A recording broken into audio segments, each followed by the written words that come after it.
Assalamualaikum warahmatullahi wabarakatuh.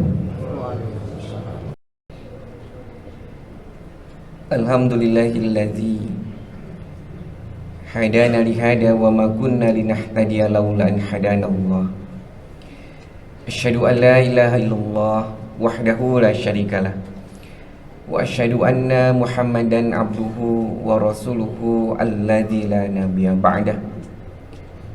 Allahumma sholli ala Muhammad wa ala alihi wa sahbihi wa man tabi'ahu ila yaumil qiyamah. Amma ba'd. Faya ibadallah ittaqullaha haqqa tuqatih wa la tamutunna illa wa antum muslimun. Wa qala ta'ala fil ayatil ukhra. A'udzu billahi syamil alim minasy syaithanir rajim. Wa adzim fin nasi bil hajj ya'tuka rijalan wa ala kulli dhamirin ya'tina min kulli fajjin amik. Al-ayah. Ikhwan fillah, jamaah salat Jum'ah yang dimuliakan Allah Subhanahu wa taala. Selayaknya kita memanjatkan puji dan syukur kehadirat Ilahi Rabbi, karena pada hari ini Allah Subhanahu wa taala memberikan kepada kita kesehatan dan keafiatan untuk sama-sama menjalankan ibadah salat Jumat, taklif minallah.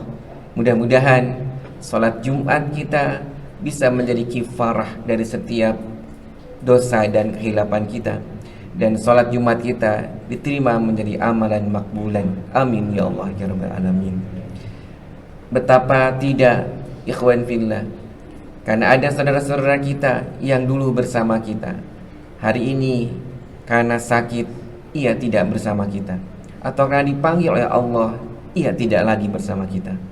Maka sejatinya kita doakan mereka, saudara kita yang sakit, semoga Allah berikan kesehatan seperti sedia kala.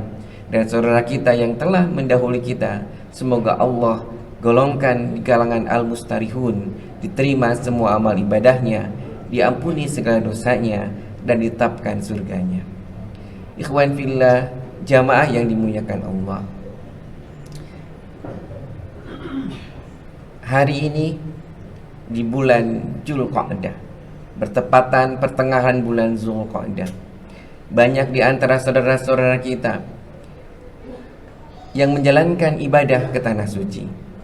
Kuota jamaah haji Indonesia itu adalah 241.000 untuk menjalankan ibadah haji di tanah suci.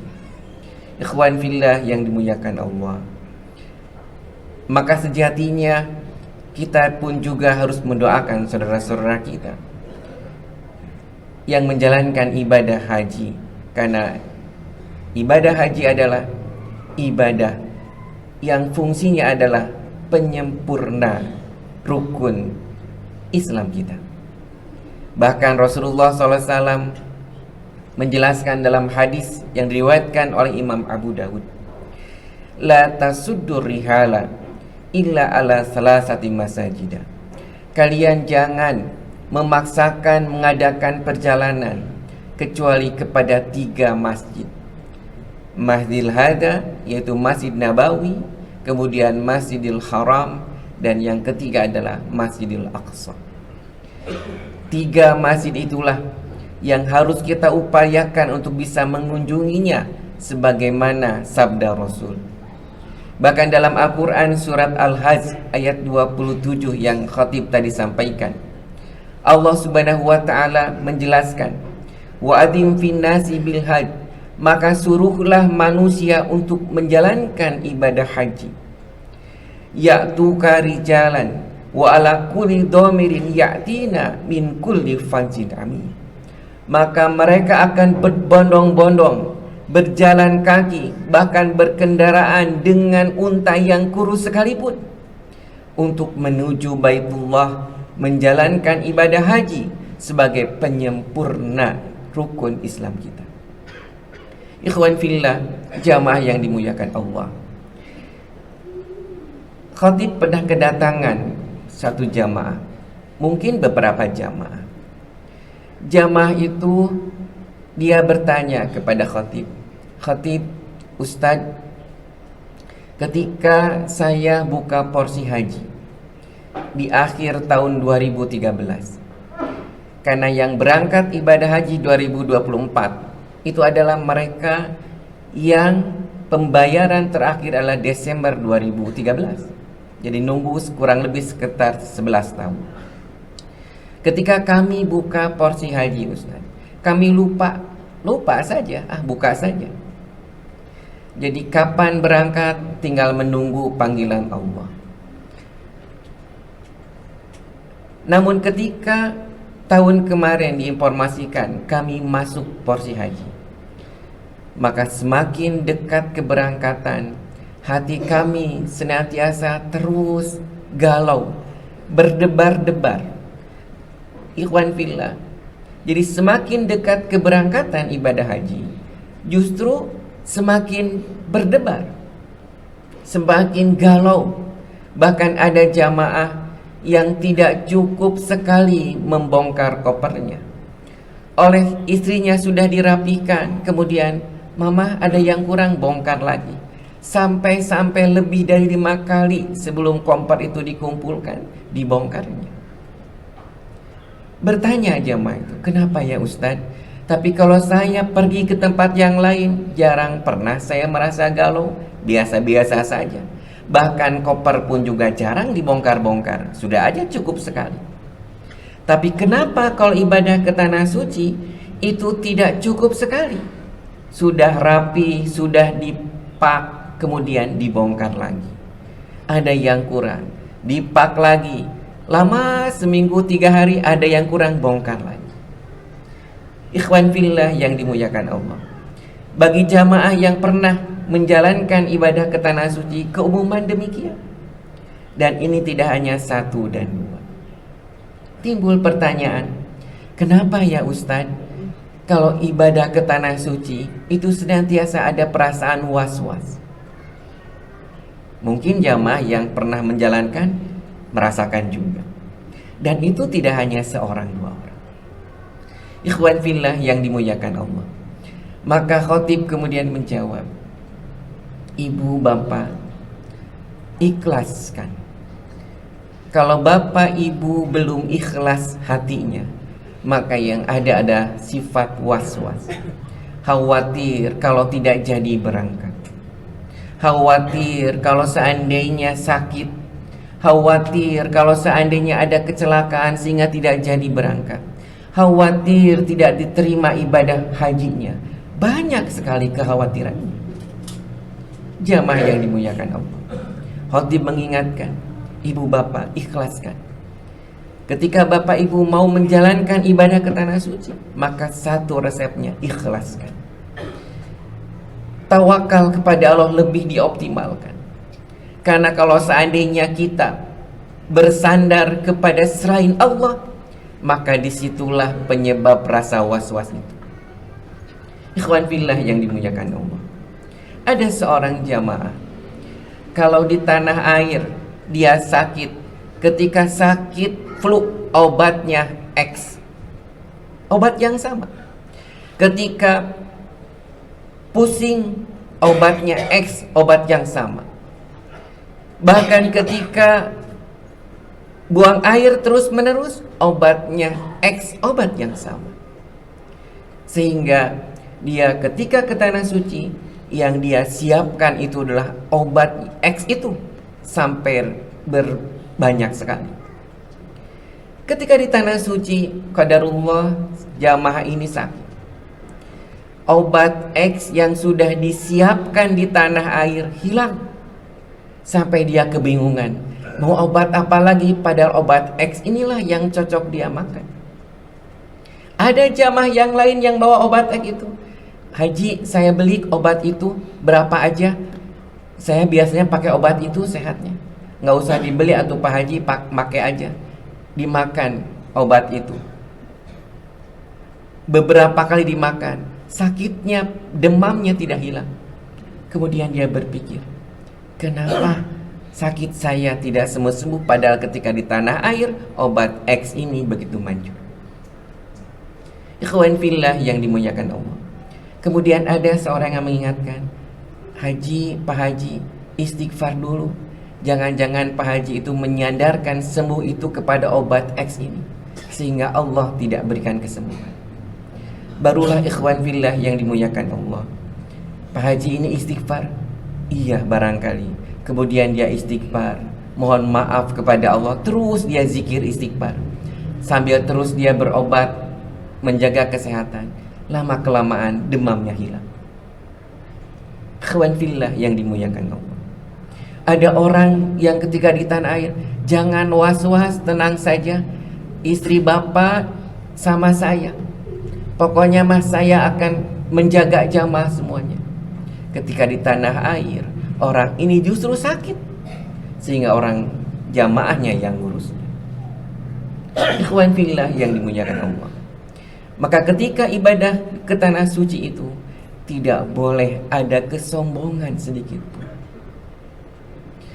Allah mengundang jamaah di seluruh penjuru dunia untuk ibadah ke tanah suci adalah tiket dari Allah. Allah tidak ridha, Allah tidak rela disandingkan dengan yang lain. Ada jamaah, kemudian dia tenang, saya bawa uang yang cukup, saya nggak akan kelaparan. Kalau seandainya konsumsi catering tidak nikmat, saya tinggal beli. Banyak nasi Bukhari masih kebuli di sana, tinggal saya beli. Ikhwan fillah yang dimuliakan Allah, uang yang dia bawa justru hilang entah kemana. Banyak sekali kejadian-kejadian di tanah suci yang unpredictable, tidak bisa diduga. Kenapa? Karena Allah tidak ingin disandingkan, ikhwan.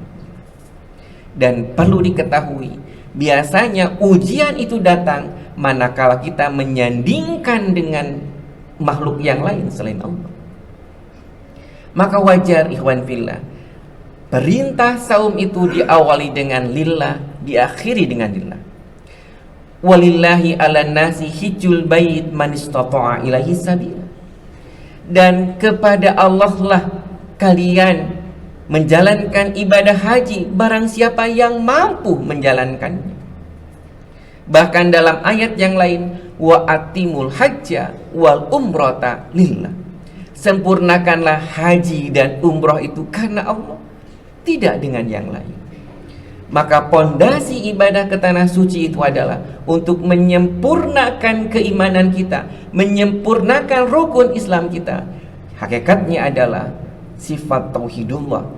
Kita harus mengesahkan Allah, tidak menyandingkan Allah, tidak menjadikan nidan-nidan yang lain selain hanya mengharap pertolongan Allah Subhanahu wa ta'ala. Ikhwan fillah, jamaah yang dimuliakan Allah, sejatinya sifat itu mentauhidkan Allah tidak hanya di tanah suci, tapi di tanah air juga haruslah demikian. Penyakit yang datang kepada kita hakikatnya dari Allah. Kita secara manusiawi kita lakukan protokol kesehatan, tapi selanjutnya kita serahkan kepada Allah. Jangan menyandarkan kepada dokter A yang spesialis, jangan menyandarkan kepada obat A yang sangat manjur. Tidak boleh. Tapi apapun juga hanya kepada Allah Subhanahu wa ta'ala. Itulah Allah hendak mengingatkan kita.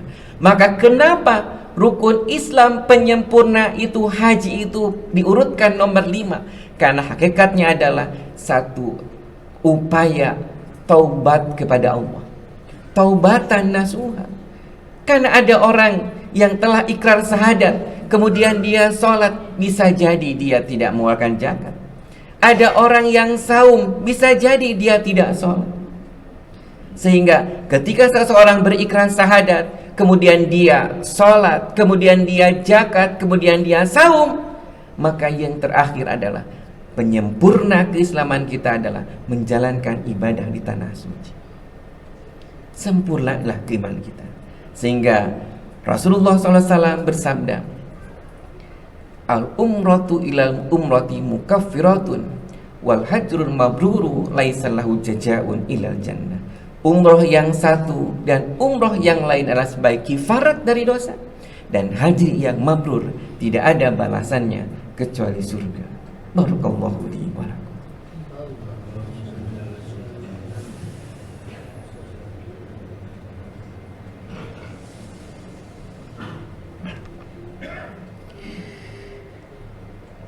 Alhamdulillahirabbil alamin. Wassalatu wassalamu ala Muhammadin wa ala alihi wa sahbihi ajmain. Asyhadu an la ilaha illallah wahdahu la syarikalah wa asyhadu anna Muhammadan abduhu wa rasuluhu alladzi la nabiyya ba'da. Amma ba'd. Ikhwan fillah, jamaah yang dimuliakan Allah Subhanahu wa taala. Seandainya saudara-saudara kita yang diundang Allah menjalankan ibadah ke tanah suci, dan kita doakan semoga mereka mendapatkan derajat haji yang mabrur, Allah ampuni dosa-dosanya, Allah terima doa-doanya, dan Allah golongkan mereka sebagai hamba-hamba yang taat. Maka kita pun juga jangan ketinggalan untuk mendapatkan pahala yang sama. Kita diberikan kesempatan ketika masuk tanggal 1 Zulhijjah, maka dari situlah bagi mereka yang berniat menyempurnakan keimanannya dengan berkurban, tidak lagi memotong kuku, memotong rambut, dan saum sunat, supaya kita pun juga mendapatkan pahala sebagaimana saudara kita. Ikhwan fillah yang dimuliakan Allah. Maka bagi mereka yang memiliki keluasaan, berkurbanlah. Kenapa demikian? Karena bisa jadi apabila kurban kita karena Allah, kita akan mendapatkan pahala seperti halnya pahala saudara kita yang menjalankan ibadah di tanah suci. Jamaah yang dimuliakan Allah, ketika Umar mau menjalankan ibadah umrah, Umar datang ke Rasul. Ya Rasul, izinkanlah aku, doakanlah aku untuk bisa untuk menjalankan ibadah umrah. Kemudian Rasul berkata, ya Umar, la tansana fi du'aika. Umar, aku izinkan dan mohon engkau jangan lupakan kami dalam doa-doamu. Ikhwan fillah, kenapa Rasul meminta didoakan oleh Umar? Padahal Rasul jauh lebih bisa diijabah ketimbang Umar. Justru Rasul minta, Umar, kalau engkau ibadah ke tanah suci, jangan kau lupakan di antara doamu kepada kami. Kenapa demikian jamaah yang dimuliakan Allah? Karena di tanah suci adalah saatul ijabah, maqamul ijabah bersatu dalam tempat dan waktu yang sama. Siapapun yang berdoa di situ, maka kemungkinan besar diijabah oleh Allah Subhanahu wa taala. Oleh karena itu, Umar pun juga, Rasulullah juga meminta doa kepada Umar. Ikhwan fillah, maka ketika ada saudara-saudara kita yang menjalankan ibadah ke tanah suci sebagai penyempurna keislaman, maka kita pun juga jaga keluarga mereka di tanah air. Kita mohon doa. Di samping mendoakan mereka juga, kita mohon supaya mereka mendoakan kita, sehingga kita pun juga dapat diampuni segala dosa kita, dan dapat diberikan kebarokahan kepada diri kita, dan Allah senantiasa memberikan rahmat kepada kita. Ikhwan fillah yang dimuliakan Allah, mudah-mudahan Allah senantiasa membimbing kita, dan Allah senantiasa meridhoi setiap aktivitas kita, dan mudah-mudahan jamaah haji yang menjalankan ibadah ke tanah suci menjadi jamaah yang mabrur dan mabrurah, dan kita yang di tanah air pun juga mendapatkan pahala yang sama dengan fastabiqul khairat, berlomba-lomba dalam kebaikan. Astagfirullahalazim, astagfirullahalazim, astagfirullahalazim. Rabbana hablana min azwajina wa zurriyatina qurrata a'yun waj'alna lil muttaqina imama. Allahumma aslih lana dinana alladhi huwa ismatu amrina, wa aslih lana akhiratana allati ilaiha ma'aduna, wa aslih lana dunyana allati ilaiha ma'asuna, waj'alil hayatan ziyadatan lana fi kulli khair wal mauta rohatan lana min kulli syarr. Allahumma inna nas'aluka salamatan fid din wa afiatan fil jasad wa ziyadatan fil ilmi wa barakatan fil rizqi wa taubatan qoblal maut wa rahmatan indal maut maghfiratan ba'dal maut. Allahumma hawin alaina fi sakaratil maut wan najata minan nar wal afwa indal hisab. Rabbana la tuzigh qulubana ba'da idh hadaitana wa hab lana min ladunka rahmah innaka antal wahhab. Rabbana atina fid dunya hasanah wa fil akhirati hasanah wa qina adzabannar. Aqulu qouli hadza wa astaghfirullah li wa lakum. Assalamualaikum warahmatullahi wabarakatuh.